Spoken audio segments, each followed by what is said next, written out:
love this recipe because as much as I like basmati rice, I like this even better just because it adds a kick to it. It adds flavor.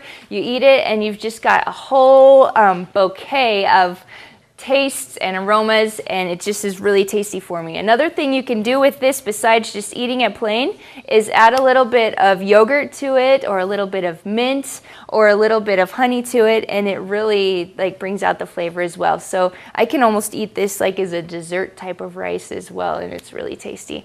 Also, when you're adding the spices into your rice, you're increasing the disease fighting properties, you're adding medicinal effects to your food, and it's got lots of other awesome qualities. Now, if I was doing this at home, excuse me, what I would do is I would toast the rice. Now, when you toast rice, it makes it taste really yummy. You know, you do remember rice-a-roni days where you throw the rice in there and in butter and you toast it? I love that flavor of the way rice gets toasted before you cook it. So that's what we're going to do with this rice. I've pre-cooked it, so you're just going to have to use your power of imagination to pretend that all this is happening in hyper forward drive.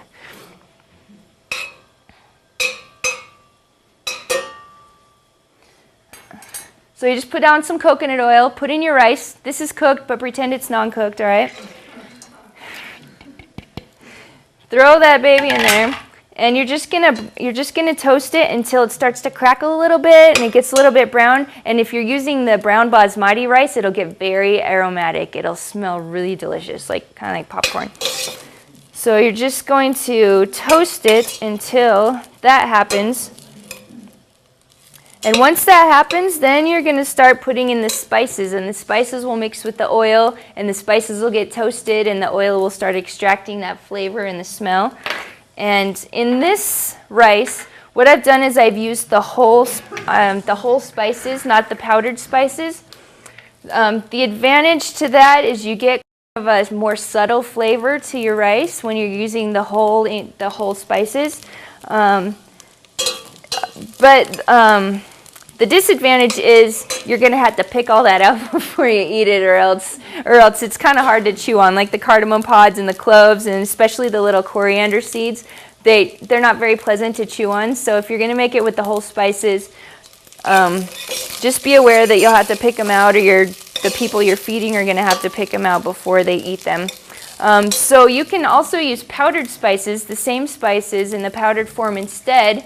The advantage of that is you don't have to pick them out. The disadvantage is it's a stronger flavor, and it's like a heavier flavor, so it's not as subtle as this. So you just have to decide what you like and how you want it to taste, and if you want to go through all the effort of picking the sticks out of your rice before you eat it.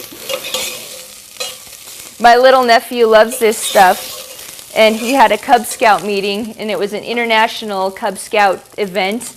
And so his mom made this rice, and he was really excited that she was making the rice because he loves it. But then he's like, "Mom, can you please pick out the sticks before we bring it?" Because he didn't want it to be embarrassed in front of his friends. So pick out the sticks before you eat it. All right, so we're going to pretend this is nice and brown, popping, sizzling. It's just golden brown. We're going to throw in 2 cinnamon sticks, some coriander seeds, whole cloves, cardamom pods, anise stars.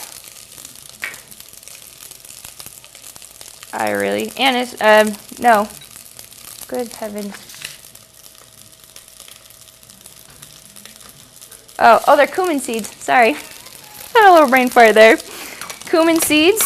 And if you want this to be a sweet dish, just leave out the cumin seeds, and you can make it more like a pudding. Like you can add rice milk to it or a little bit of yogurt to it, and it'll make it a sweeter dish.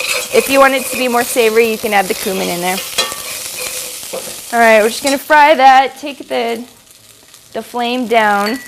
And then what you're going to do is you want to toast these spices as well. So you're just going to toast it a little bit more. And the way you know that they're ready is when the aroma from the spices, you can just smell it when it's ready. So it goes from just smelling bland to smelling very fragrant. So do that. And then I'm going to put in a lot of ginger because I love ginger. I don't know if I mentioned that ginger is really good at being an anti-inflammatory as well. So Anything you can put ginger in is going to be awesome. And a little tiny bit of salt. When you're choosing your salt, try to find a salt that has color in it. So if it's Celtic gray salt or pink natural salt, that lets you know that the mineral content is still in there and that the salt hasn't been highly refined. Regular table salt, it's been refined at temperatures higher than 1200 degrees, which damages the structure of the salt, and your body cannot digest it. Your body can't use it the way that it can use the mineral dense natural salt. So you can get that. Even I get my salt in bulk at the health food store, and it, like if you buy the jar, like a little jar of natural salt, it'll probably cost $5, but if you go get it the same stuff in the bulk section, it'll cost less than $1. So just shop around and you can get it for not very expensive.